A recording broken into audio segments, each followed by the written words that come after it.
Hey, Murphy History, Mr. Erickson. Um, I thought we'd try this PowerPoint on the Civil War. I know we've been doing some work with Civil War stuff, so we're gonna keep working.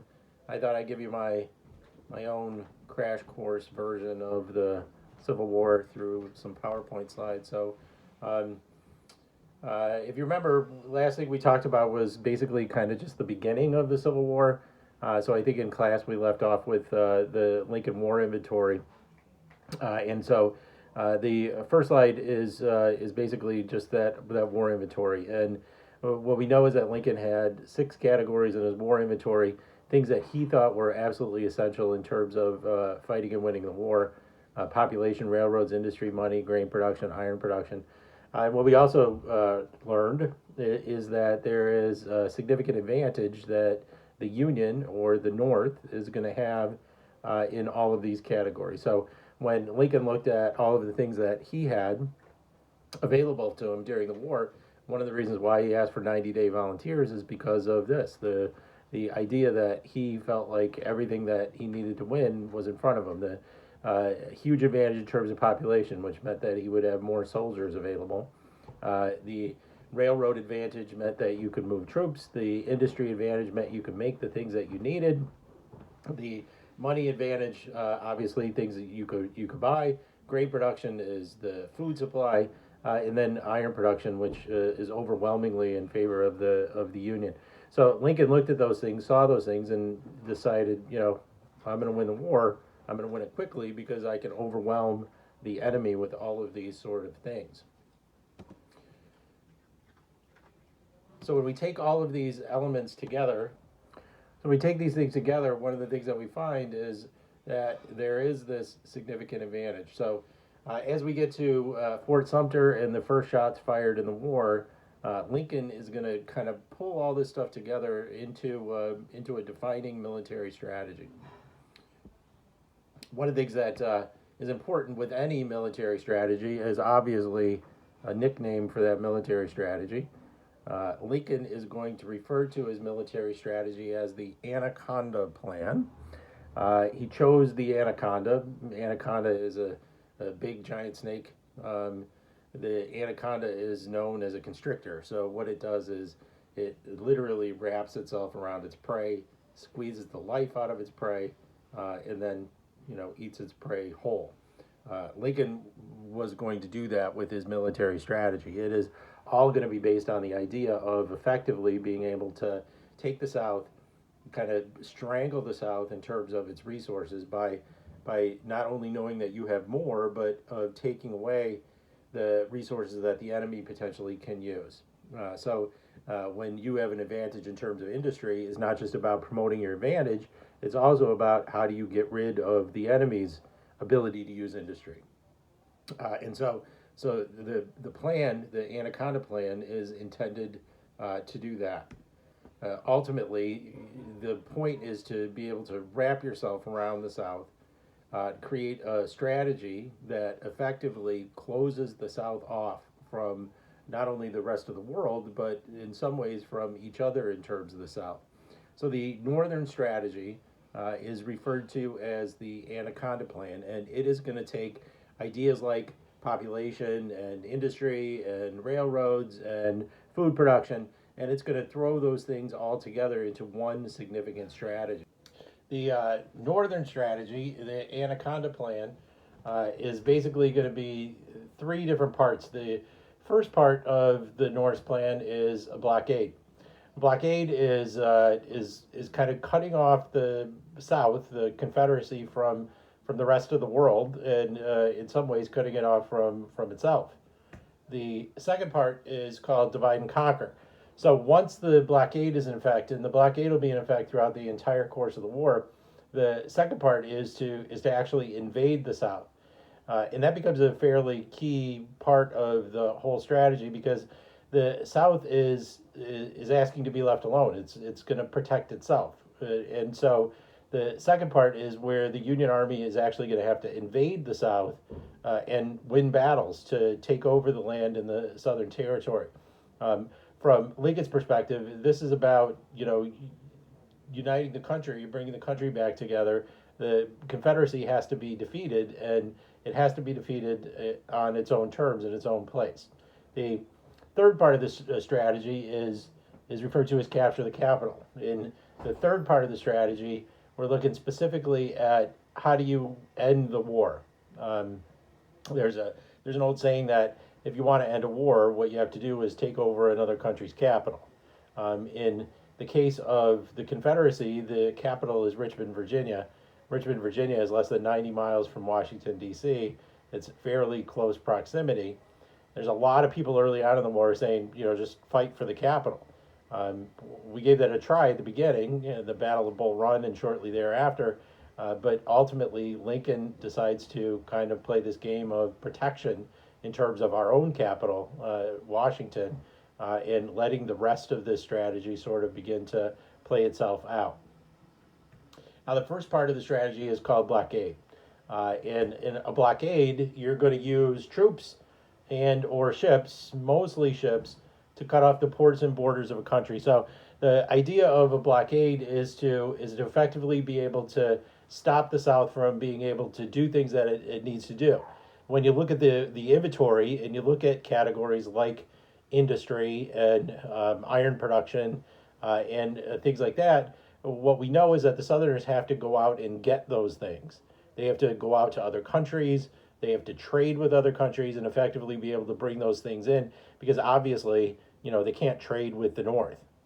North has industry, but the North isn't going to sell guns to the South to fight its war. So if you blockade, one of the effects of the blockade is that you are effectively going to be able to keep the rest of the country from, or the rest of the world from being able to potentially trade with the South. So you're forcing them to live off of the things that they have. So what happens in a blockade, and one of the biggest ramifications for Southerners, is that their cotton, which is the basis for pretty much all that they do, that cotton is not getting out. If we put Union ships out into the ocean, we are effectively going to be able to stop the Southern ships from being able to get out and get the cotton to other countries. At the same time, we got to be kind of tough with other countries, and we have to say, look, you're not trading with the South, and we'll fight you too if that's what we need to do. Make the rest of the world understand that this is between the North and the South, and it's not between the rest of the world. If you can effectively keep that cotton in, cotton's going to stay in. All the things that the South is going to need in terms of industry coming from other countries, that stuff's going to stay out. And effectively, you force the South to just live off of what they have. And when you do that, the impact for the South is that it is slowly going to strangle. Like an anaconda wrapping itself around its prey, the North is going to take away the South's ability to function, to live. And it's going to force Southerners to just use the things that they have. You do that, there's a couple of things. One thing that's going to happen if you do that is ultimately, in time, they're going to run out of those things. They don't have factories, so they can't mass produce the things that they need. If you begin to incorporate part of the grain production into your strategy and you take away the Southerners' ability to eat, it leaves them with cotton and not much more than cotton. So the blockade is going to be important from those standpoints. In terms of the blockade, one of the things that we are going to see is we're going to see the rise in the potential of fighting the blockade. Now, back then, most of the ships were made out of wood.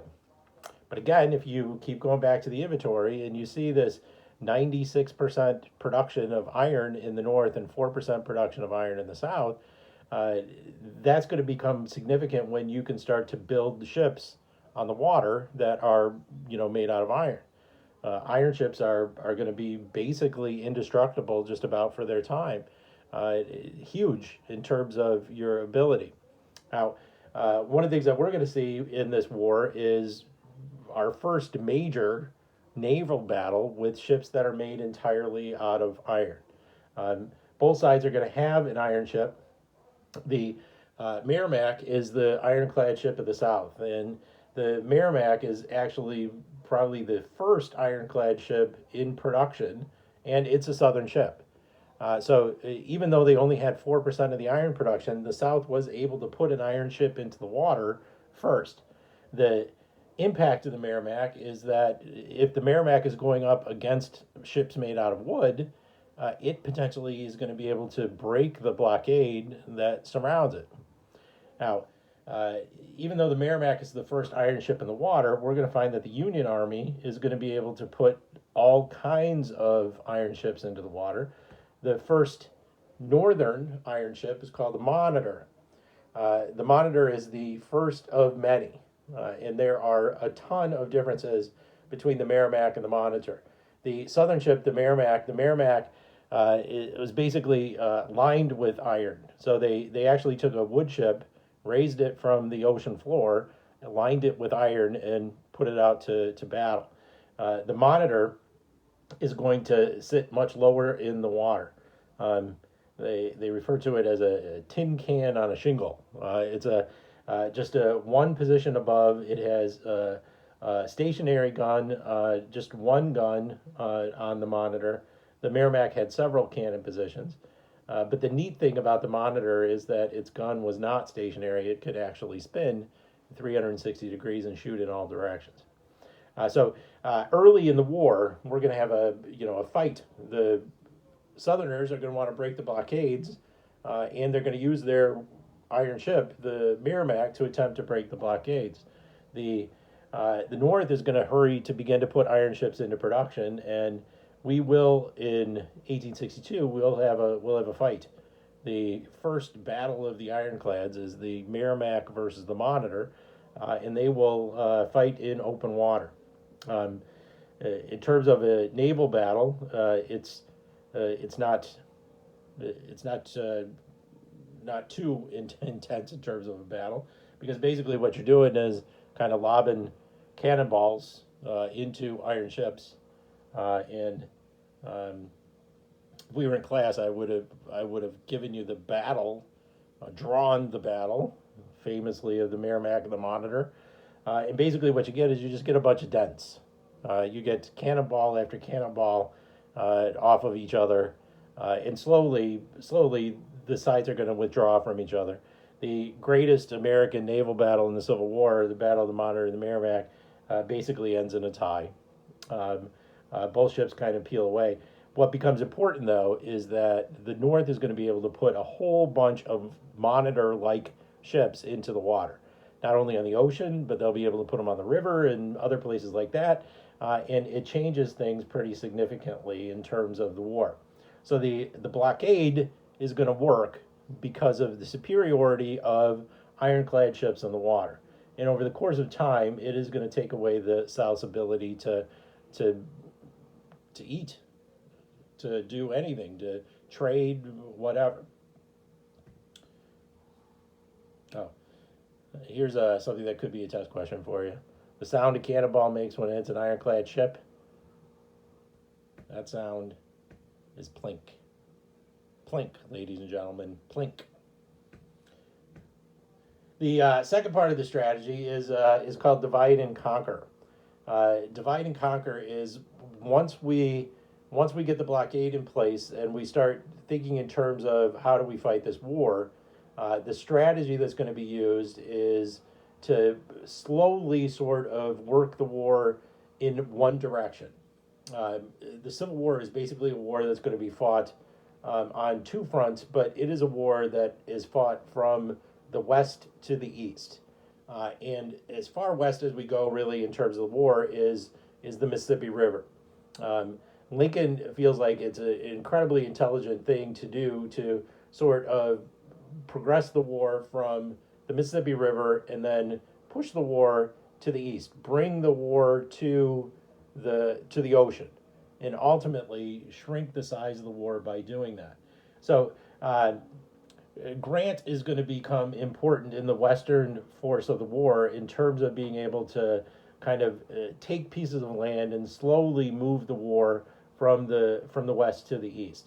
So divide and conquer is about using the rivers to kind of separate the Confederate forces and then kind of use other armies to sort of cut the South into pieces.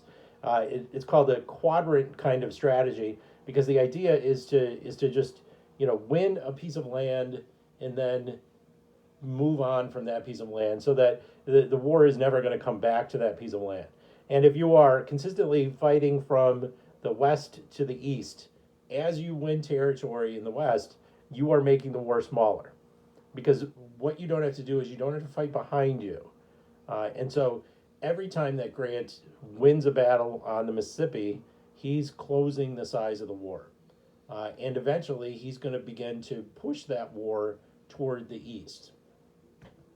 Now, Grant himself, a lot of you did the biography of Grant as part of your independent project. Grant comes to us basically from Illinois. He's actually born in Ohio, but he did live in Illinois, in Galena, Illinois. And you can actually go see his house. It's still there in Galena. You can walk around it and all the rest of that. Some of the things that we know about Grant, we know that Grant went to West Point, the military academy. We know that he did not do well there. A number of you in your independent project pointed out that he finished toward the bottom of his class, which is true. He was much more interested in horses than he was in any other kind of real studying. Generally, in terms of his pre-life war or pre-war life, he's not distinguished in anything. We don't really see Grant as like doing big things. He worked for his brothers in a tannery. He tried to sell insurance, other things like that, and not really successful in all of that. Grant was an alcoholic. He was bound for fits of depression, and truly his life was not going along well. There's some people in Grant biographies who actually say that the Civil War kind of saved his life, in that it gave him something that he was really good at, something that he was effectively able to excel at. And so Grant is going to be originally detached to an army out of St. Louis under the command of a general by the name of Halleck. And early on in the war, Grant has a couple of small missions. They're typical sort of search and destroy missions. And what he did is he took a squad of men and they would kind of plunge down into Southern territory. And the idea was basically rip up railroad tracks, get rid of any sort of railroads or anything like that. And then also, burn fields with crops and other stuff like that. All of that in a attempt to kind of limit the inventory stuff that Southerners had. So Grant is not excited about this kind of work. Grant wants to get into the war. And so on one of his missions, Grant sort of takes it upon himself to attack a fort. The fort is at the kind of top of Tennessee. It's called Fort Henry. Grant is going to lay siege to the fort. Siege is Grant's preferred method. A siege is a lot like a blockade, except it's all on land. And the whole idea is to take a fort and to basically be able to cut it off. And then what you can do is you can bomb it. The people can't get out of the fort, so they either have to fight their way out or they have to surrender. And Grant is good at siege. He understands how it works. He's going to lay siege to Fort Henry, and within 3 days, Fort Henry is going to surrender. So Grant kind of goes rogue. He sort of goes off on his own, and he takes this fort and wins. But that not being enough, and what we're going to see with Grant is that Grant is a very aggressive, very forward-thinking military guy. He is going to go down the road to Fort Donelson, which is just a little bit to the east of Fort Henry. He's going to see an opening there, and he is also going to lay siege to that fort. He will win both of those, and Fort Henry and Fort Donelson are both going to come under the command of the Union Army. Both of those forts are important. If you look at the map, Fort Donelson is on Cumberland River, which goes all the way through the heart of Tennessee, and Fort Henry is on the Tennessee River, which goes kind of north and south all the way through Tennessee. Controlling the rivers is important, and so This is a big deal. Um, the problem with this deal is that when Grant took Forts Henry and Donelson, he was kind of off script. He wasn't doing it under the command of his general back in St. Louis, and military works on structure. It works on following the chain of command and doing what you're supposed to do. In both cases, Grant here is going to go outside of the chain of command. And instead of Halleck being incredibly happy that he was able to take over two forts and two strategic locations, Halleck was mad. He actually wanted Grant to be relieved of any kind of command because he was outside of the chain. He had kind of gone rogue. Halleck's going to send some telegrams ahead to Washington, to Lincoln, and basically say, you know what, we got to get rid of this guy. And Lincoln is going to be like, no. Lincoln is going to say that Grant fights, and that he's been looking for generals who are willing to be aggressive and to take the battle to the enemy. So the method that Grant uses is called siege. Siege is when you surround a city or fort and cut that city or fort off from help. What Grant was able to do with both Fort Henry and Fort Donelson is he was able to use the fact that they were on a river to back the enemy to the river, and then because of the superiority of the iron ships, the Union was able to put boats in the water and hold the position, and basically cut both of those positions off. So effectively, they were able to take command like that. So when we start to look at the big picture here, what we're going to see is we're going to see two separate theaters of battle. The Western Theater, which is the kind of the map that you see here, the Western Theater is kind of Grant's theater, and the whole idea is to take the Mississippi River, control the Mississippi, and once you have control of the Mississippi River, then you can start pushing the enemy to the east, and moving that enemy. And as you do that, under what's referred to as this kind of quadrant war, where you win a piece of land and then you move on, you are able to effectively begin to shrink the war. You can make it smaller, less territory to fight in on both sides. And so the Western Theater basically kind of looks like this. This is the fighting that goes on here. The biggest of the fighting, the most important of the fighting, is gaining control of the Mississippi River. It's going to take a couple of years in terms of the war, 1862 to the beginning of 1864 or so, before we can actually claim ownership of the Mississippi River. And so ultimately, the fighting that goes on in the West is all focused on controlling the Mississippi River and then making a move from there. So Grant ultimately is going to be put in charge of controlling the Mississippi. So Lincoln, instead of firing him, Lincoln is going to put him in charge of the Western Army, and he's going to say, "Look, here's what you need. You need to take the Mississippi and then work your way toward the east," and that's exactly what Grant's going to do. The biggest of the battles in the Western Theater is the battle for Vicksburg. The Battle of Vicksburg is one of the more significant battles in the war. Vicksburg becomes the last major holdout on the Mississippi River for the Confederate forces. And so one of Grant's jobs is to effectively be able to take the city of Vicksburg. Grant ultimately is going to lay siege to Vicksburg in June of 1863. The siege lasts for about 6 weeks. And on July 4th, 1863, Vicksburg officially falls to the Union Army.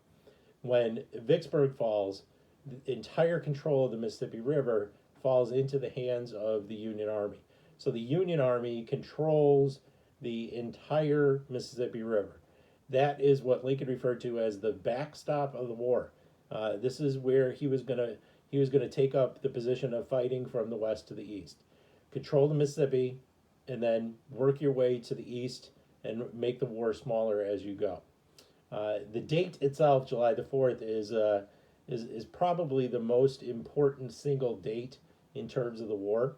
Um, 4th of July, 1863, when Vicksburg falls, when we get to the other part of the war, the eastern theater of the war, that is the same day that Lee's army retreats from Gettysburg in the east. So big day in terms of the war, and in terms of the Western Army, it effectively is going to cut off the Mississippi River from the Confederate Army and allow Grant to begin to make a push from the west to the east. So, in terms of the Western Theater, if you look at the map, Vicksburg down there toward the south, you look at Mississippi, Louisiana. That's where you find Vicksburg, right there, sort of along that border. Um, when Vicksburg finally falls, what we're going to see Grant do is Grant is going to take his army and he's going to make a push with his army toward the east, and that brings him back into the heart of the fighting in Tennessee. So in 1863, in the fall and in the spring of 1864, Grant's army is going to be into the fight in Tennessee. And this becomes the heart of the fighting in the Western Theater. Grant ultimately is going to take advantage and win battles versus some pretty insufficient Confederate generals who are fighting out in the West. And by the time we get to June or so of 1864, the Western Theater is going to pretty much be closed. The Union Army is going to be able to, bit by bit, take land, and as they're working their way, they're making the war smaller as they go. The second part of divide and conquer comes through William Sherman. As Grant is making his way into the Tennessee fighting and ultimately winning the Tennessee fighting, as the Western Theater is kind of dying down, one of the things that we're going to see is we're going to see this divide and conquer strategy where Grant is actually going to split his armies because he's won the fight in Tennessee. He's going to take his armies further to the east to get into Virginia and ultimately a showdown with Grant. But he will split his army and he will send Sherman after another strategic target, which is the city of Atlanta. Atlanta is the key to industrial production in the South. So when we look at the huge difference between factories in the North and the South, a lot of the factories in the South are actually in Atlanta. So from the inventory, we get this idea that eliminating Confederate factories is a big deal. And so ultimately, Sherman here is going to be put in charge of taking the city of Atlanta. His goal is not only to take the city, but to eliminate any kind of industry in the city. And ultimately, what Sherman's going to do is burn the city to the ground. Sherman is also going to introduce a concept of warfare called total war. Total war is kind of a new thing that we're seeing in modern warfare. Total war is when warfare goes outside of the soldiers on a battlefield, and warfare has a significant impact on the civilian population as well. So the idea in total war is to everybody becomes the enemy. If you're a Southerner, you're an enemy of the Union. It doesn't matter if you've got a gun and you're fighting or if you're hiding out in your house. You are the enemy. The land becomes the enemy. So destroying as much land as you possibly can. Agriculture becomes the enemy. Getting rid of corn and apple orchards and livestock and other stuff like that. And the whole idea is to make the population suffer as much as you possibly can. It's incredibly harsh, for sure, but it's one way to get the enemy to surrender. And that's kind of what Sherman was about. And so Sherman is going to fight for Atlanta and he's going to win. And then uh, in terms of this total war campaign, Sherman is going to take the next step. And the next step is what's referred to as Sherman's March to the Sea. Uh, because Sherman wants to deliver as much suffering to Southerners as possible, he's going to take his army and he is going to continue all the way to the ocean. Ultimately, there's nobody to fight here. Instead of Sherman getting into a fight and finding soldiers from the enemy to fight, Sherman is going to take this war to the civilian population, just to create as much damage and suffering as he possibly can. So Sherman's march is going to be from Atlanta, Georgia to Savannah, Georgia, all the way to the ocean. It's 300 miles long, 60 miles wide. He just takes his 100,000 men and spreads them out, and he says, pillage and plunder all of you want. Take whatever it is that you can take. Do whatever damage that it is that you want to do, and ultimately we'll meet up in Savannah after we've destroyed as much of this land as we possibly can. And so that's what he does. By the time we get to December of 1864, Sherman has made it to Savannah all the way to the ocean. He actually sent a telegraph message to President Lincoln, and he offered Lincoln the city of Savannah as a Christmas present, which was mighty nice of him. Sherman's war was basically done at that point. He will leave Savannah, march his men to the north, but ultimately, by the time we get to late spring of 1865, the fighting is just in Virginia, and there isn't really much for Sherman to do in those places. So now we're going to turn our attention toward the Eastern Theater, and one of the things that we have to think about is that the Civil War it's 4 years of war, 1861 to 1865, but it's also a war that is divided kind of in half. So one of the things that we're going to see in the war is we will see the Western Theater, which is all that I just described for you. Grant out in the West, whole idea, use the Mississippi as a backstop for the war, and sort of make this war go from the West to the East.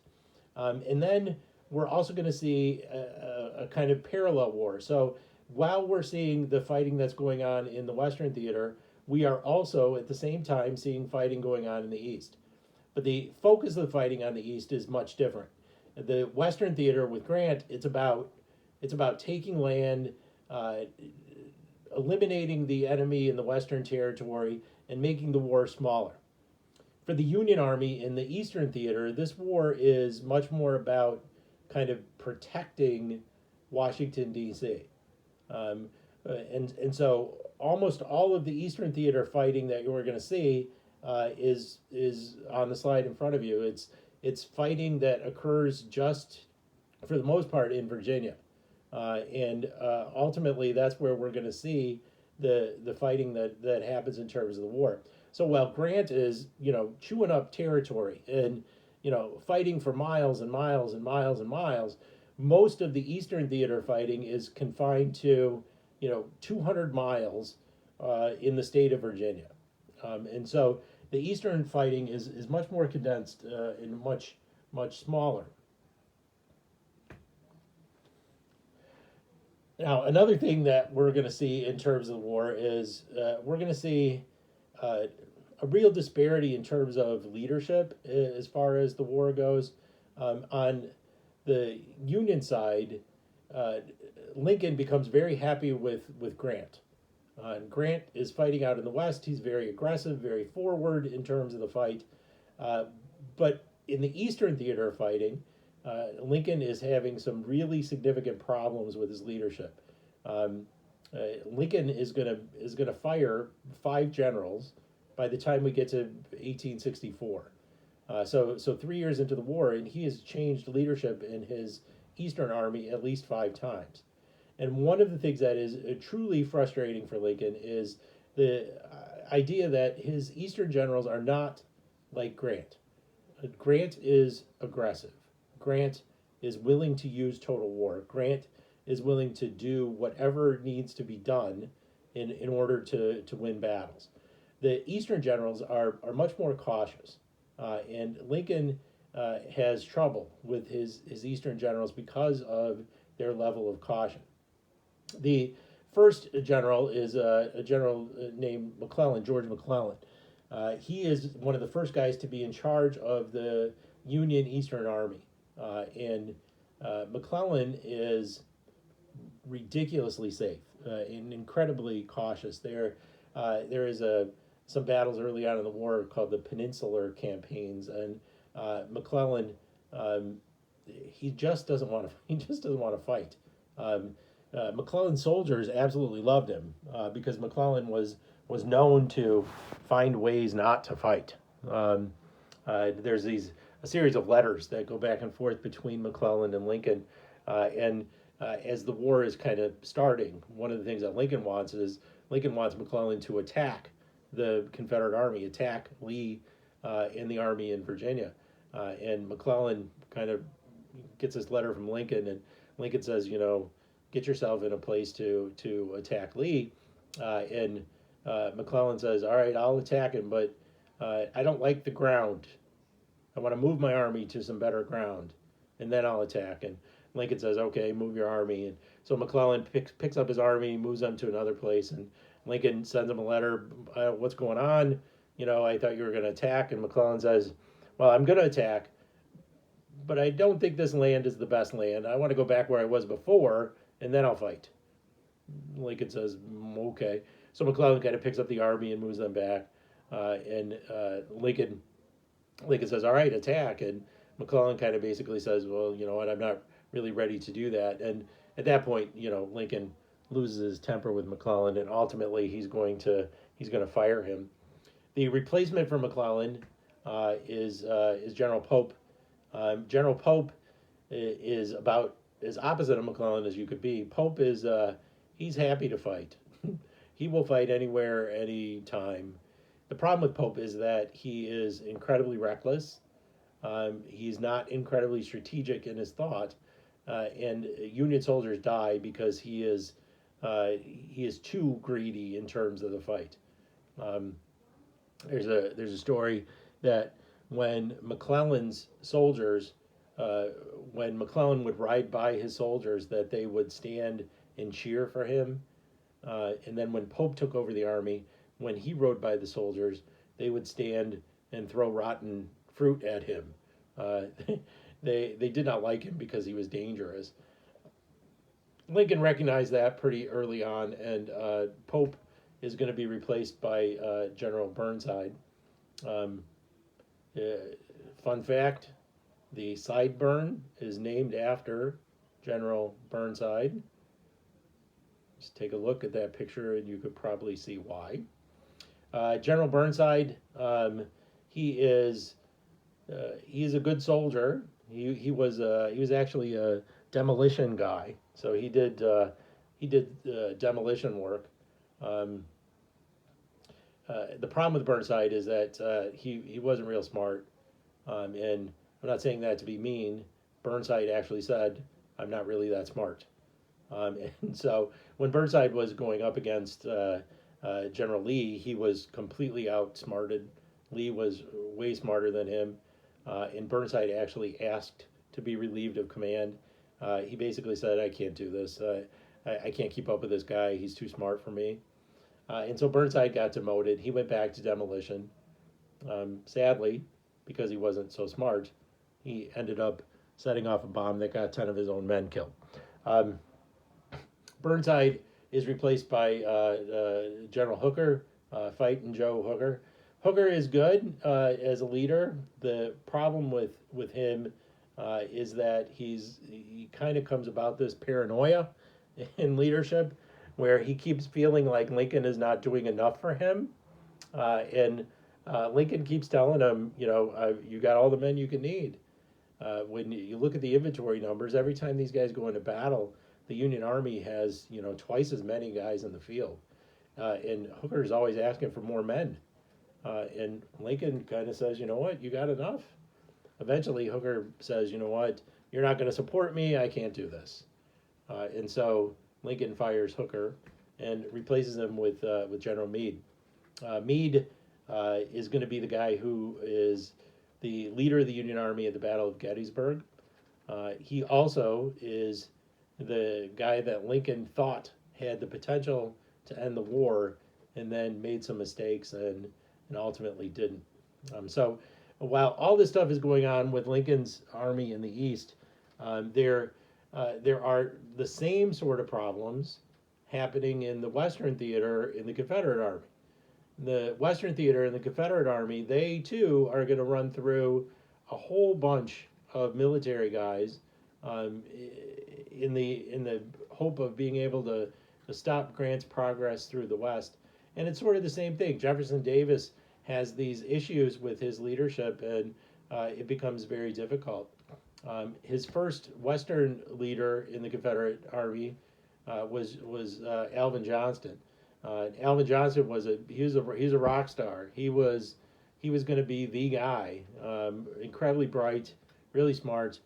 Unfortunately, he is killed in one of the first battles he's in. Johnston is replaced by P.G.T. Beauregard. Beauregard becomes the second leader. Beauregard's problem was that he was pretty political, and he took to the newspapers to criticize President Davis. And obviously, when your general and your president are fighting openly in the newspapers, that's not a good look. And so Beauregard is replaced by General Bragg. Braxton Bragg, he is in charge of the Confederate Army when Grant gets to Tennessee. So Grant is going to go up against Bragg. Bragg is good, but there are a couple of times where he potentially has the opportunity to finish Grant and his army off, and for some reason he just can't do it. And because I don't know if he lost his nerve or strategically he just couldn't do that final thing you needed to do to smash an enemy. So Bragg is going to lose leadership in the army during a battle in Tennessee. The new guy is Joe Johnston. At this point, we're kind of sort of scraping the bottom of the barrel in terms of Western generals. Joe Johnston was never on the winning side in a battle, so there was never a time when Joe Johnston actually led troops into a battle and won. And when he becomes leader of the army, it was no different. Ultimately, Joe Johnston is in charge when Grant kind of closes out the Tennessee fighting. When Grant closes the Tennessee fighting, and he splits his army and he sends Sherman toward Atlanta, the Confederates replace Joe Johnston with General Hood. And Hood is a competent soldier, but just overwhelmed by the numbers. And ultimately, Sherman is going to beat Hood in the Battle of Atlanta. And once Hood is defeated, that's kind of the end in terms of the Western fighting. The point here is that both leaderships are struggling. Lincoln is struggling in the Eastern theater. Jefferson Davis is struggling with his generals in the Western theater, and ultimately, it's kind of like this, sort of thing that in the end is sort of meant to be, and that what is meant to be is that at some point, the best Union general, which is Grant in the West, is going to end up fighting the best Confederate general, which is Robert E. Lee in the East. So back to the Eastern Theater here. In 1863, if you take a look at the slide, you see this blue line sort of in the middle. And if you look to the south, you have Richmond, which is the capital of the Confederacy. And then just kind of move straight up to the north there, and you have Washington, D.C., which is the capital of the United States. Now, if you move over a little bit, you see this blue line. That blue line is the Union Army. And so the Union Army kind of is existing in what Lincoln referred to as the inside track. And Lincoln said that throughout the course of the war, there should always be a Union Army between the Confederate Army and Washington, D.C. So if you look at the blue line, the blue line is between the red Confederate Army and the capital at Washington, D.C. And what Lincoln wanted always to make sure that there was that kind of protection, that the Blue Army, the Union Army, always gave cover to Washington, D.C. So in the first 2 years of fighting, 1861 till we get to spring of 1863 or so, all the fighting kind of occurs in between Richmond, Virginia, and Washington, D.C. And always the Union Army's job was to kind of hold that line between the Confederate Army under Lee and the capital at Washington, D.C. Now, the commander of the Confederate Army, Robert E. Lee, he's been fighting for 2 years, and basically he's getting nowhere. I mean, Lee is better, and his armies are winning, but what are they winning? You know, they're winning the ability to keep fighting, basically, and there's no real progress that's being made in the first 2 years of the fighting, because this is it. If you look at that map, that's where all of the fighting is going on. So in late spring of 1863, Lee kind of makes this decision that he needs to shake up the war a little bit. That in order to effectively be able to move this war, he can't just stay in Virginia and keep fighting and keep staying alive to fight some more. You know, there's not going to become a point where the Union Army is going to say, you know what, let's just give up, let's sign a peace deal. It wasn't like Washington. Remember Washington in the Revolutionary War? Washington was like, if I can just keep staying alive, the British will eventually want to come to terms with us. Well, the Union isn't going to do that because the Union has every advantage in the war. So Lee needs to do something to change the face of the war. The other thing that Lee is thinking about is that for 2 years, this entire war has been fought in the South on Southern soil. And so people in places like Philadelphia and New York City, those people have not seen a dead body. Like there is no war for them. They haven't faced the destruction of homes and bodies in the streets and all the rest of that sort of stuff. They haven't seen any of it. So Lee makes this decision in spring of 1863 to see if he can sort of push the war to the north. And he's thinking, if I can get this war into Northern Territory, then potentially what we'll see is Northerners who want peace. When they're faced with dead bodies and destruction in the street and all the rest of that, that will make it easier for them to decide that they don't want to fight anymore. And so he makes this bold move. If you can see on the slide, he's going to take his men and he's going to push them out of the fight in Virginia and begin to push them northward into Northern Territory. There's only a few times in the entire war where there's any fighting that happens in the north. And Lee is gonna try to push some of that fight to the north. Eventually, he pushes into Pennsylvania, into Northern Territory, and we're gonna have this battle in Gettysburg that occurs the first 3 days of July in 1863.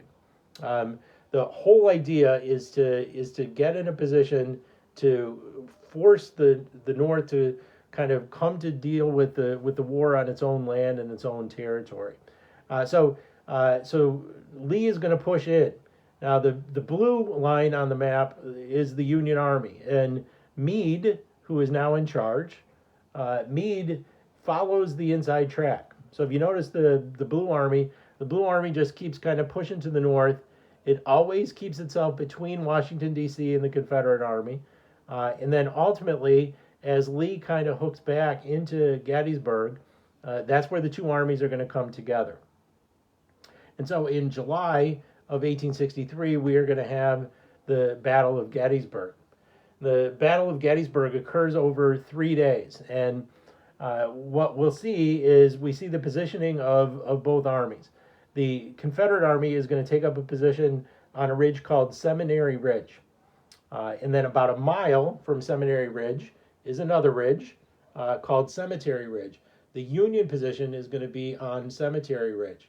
And so basically what you have is you have the two armies sort of looking at each other through a valley. So one's on one side of a ridge, the other's on the other side of a ridge, and then in between them is just a bunch of pretty open space where the armies can actually see each other. Um, Lee is going to make a strategic decision to fight here.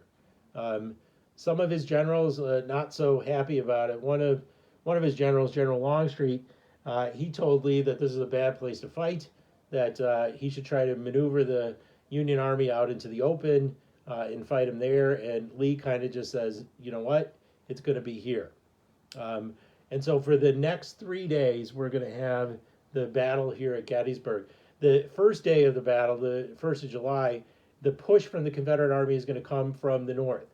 So the Confederate Army is going to push from the north. And kind of what they're hoping is to be able to, break through the Union line and be able to attack down the hill, down Cemetery Ridge.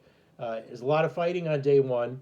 Ultimately, the Union lines hold, and the Confederates are pushed back to Seminary Ridge. The second day of fighting, the 2nd of July, the strategy shifts for Lee, and Lee kind of says, "All right, we tried from the north, so now what we're going to do is we're going to push from the south, and we'll try to break through and push up the hill." And so day 2 of the fighting happens mostly in the south of Gettysburg. There is a huge amount of fighting on day 2, and again, the Union line is going to hold.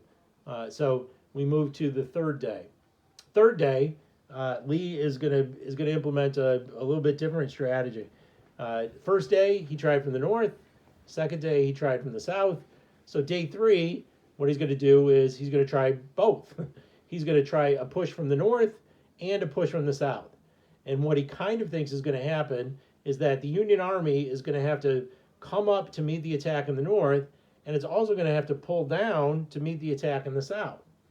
And if that happens, your line stretches to the north and it stretches to the south. Lee feels like the weakness in the line is right through the middle. So he is going to send 1,000 guys right through the middle. So as the attack is happening in the north and in the south, the whole thrust for the army is right through the middle. That attack becomes known as Pickett's Charge, and it is an incredible failure in terms of the war. The Union are going to hold on the 3rd of July, and on the 4th of July, the same day that Vicksburg out in the west is falling, Lee is going to retreat out of Gettysburg. So the Battle of Gettysburg is important. It's a turning point battle of the war. It comes on the same day as the fall of Vicksburg, the 4th of July in 1863. Ultimately, the decision by Lee is it is a disaster. It is absolutely it does not work, and Lee is forced to retreat from Northern Territory. This basically gives all of the momentum to the Union Army in terms of the rest of the war. But here's the thing: even this didn't make Lincoln happy. Obviously, he was happy that that the Union won the war, but his commander, Commander Meade, he had the opportunity to kind of chase Lee. When Lee retreated from Gettysburg, the Union Army did not advance against him. It did not chase him. It basically let the entire Confederate Army go. Confederate Army is able to make it back into Southern Territory, and the war keeps going. Lincoln was convinced that if Meade would have chased Lee, he would have caught him, and the war would have ended in 1863. And for that, Meade ultimately is going to get fired. The seminal fight of the Battle of Gettysburg is Pickett's Charge. Pickett's Charge on the third day. Almost all of Pickett's men died as a result of the charge. His entire squad through the middle were basically killed by Union forces. 3 days of fighting at Gettysburg, the casualty count is about 20,000. And the casualty numbers adding up on the Confederate side is important because when we go back to the inventory, population was an important factor. And the simple fact is that as we get further into the war, it is less likely that the Confederate Army can replace its guys. Just can't do it. So Gettysburg is a big deal, turning point battle in the war. A few months later, President Lincoln is going to be invited to Gettysburg. He is going to go there to dedicate the battlefield as a national cemetery. And so Lincoln is going to be asked to give some brief remarks at Gettysburg. He wasn't even the main speaker. He was just kind of an add-on. Lincoln is going to give a speech at Gettysburg called the Gettysburg Address. And ultimately, the speech itself becomes one of the most famous speeches in American history. So Lincoln is going to dedicate the battlefield as a national cemetery, and he's going to give this speech, which is just a little over 4 minutes. It says, 77 years ago, our fathers brought forth on this continent a new nation, conceived in liberty and dedicated to the proposition that all men are created equal. Now we are engaged in a great civil war, testing whether that nation or any nation so conceived and so dedicated can long endure. We are met on a great battlefield of that war. We've come to dedicate a portion of that field as a final resting place for those who here gave their lives that this nation might live. It is altogether fitting and proper that we should do this. But in a larger sense, we cannot dedicate, we cannot consecrate, we cannot hallow this ground. The brave men, living and dead, who struggled here have consecrated it far above our poor power to add or detract. The world will little note nor long remember what we say here, but it can never forget what they did here. It is for us, the living rather, to be dedicated here to the unfinished work which they who fought here have thus far so nobly advanced. It is rather for us to be here dedicated to the great task remaining before us, that from these honored dead we take increased devotion to that cause for which they gave the last full measure of devotion, that we here highly resolve that these dead shall not have died in vain, that this nation under God shall have a new birth of freedom, and that government of the people, by the people, for the people shall not perish from the earth. It was November 19th, 1863. It is huge for us because it is Lincoln making us aware that the result of war has to be something positive, that if we're going to put people's lives on the line in battle, that something has to come of it. And the uniting of the nation together is what needs to come from it. The simple fact that soldiers die in battle, it isn't good enough. That what they die for has to be taken into account, and we have to be able to grow from that and to experience new things as a result of that. So Lincoln gives the Gettysburg Address in November of 1863. So back to the war, and earlier I said that it kind of had to just be that the best Western general, General Grant, would go up against the best of the Confederate generals, General Lee, and we are going to see that. Toward the end of 1864 and into 1865, Grant is going to make his way to Virginia. So eventually we are going to effectively shrink this war, and the war itself is going to come down to Grant's Union Army versus Lee's Confederate Army, and that's where all the rest of the fighting in the war is going to be.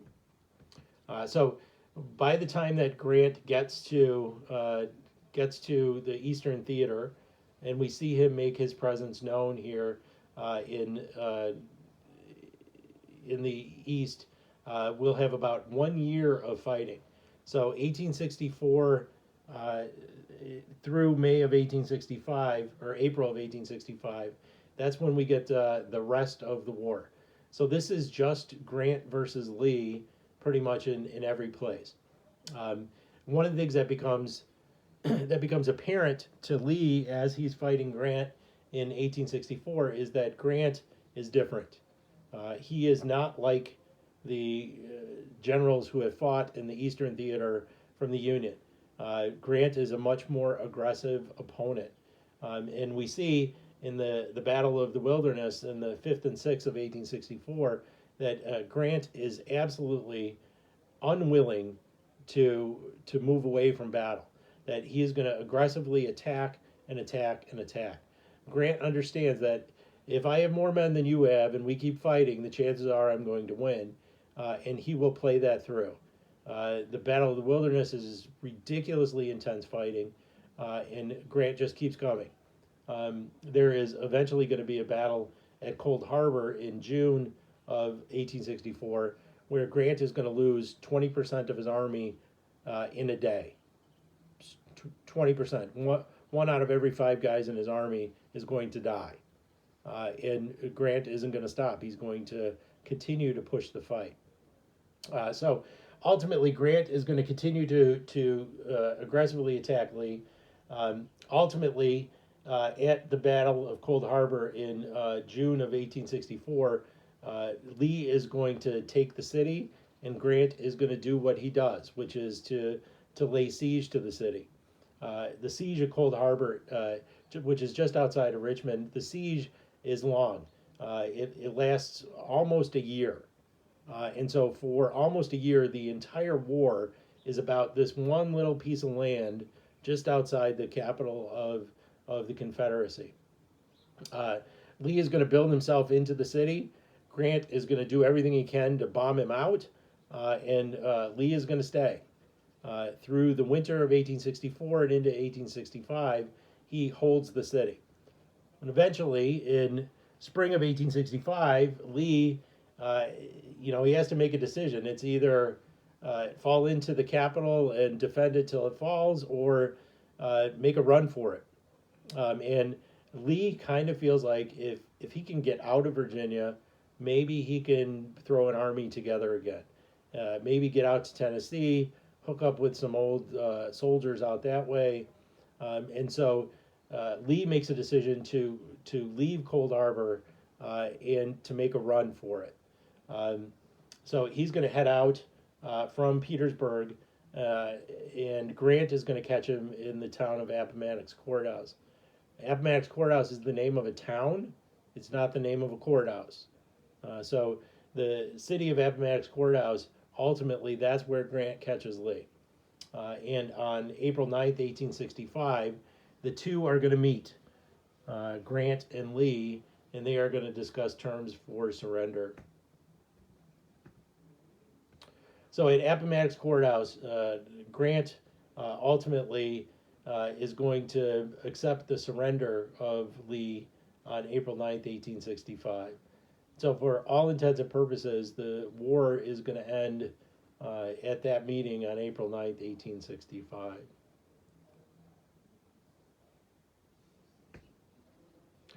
In the end, the cost of the war, 360,000 total dead Union casualties, 258,000 Confederate casualties, over 638,000 people dying, and those estimates are pretty low estimates. Okay, that's the end of our Civil War. There will be some questions for you to answer. So go back to Google Classroom, find the questions, and answer those and turn them in.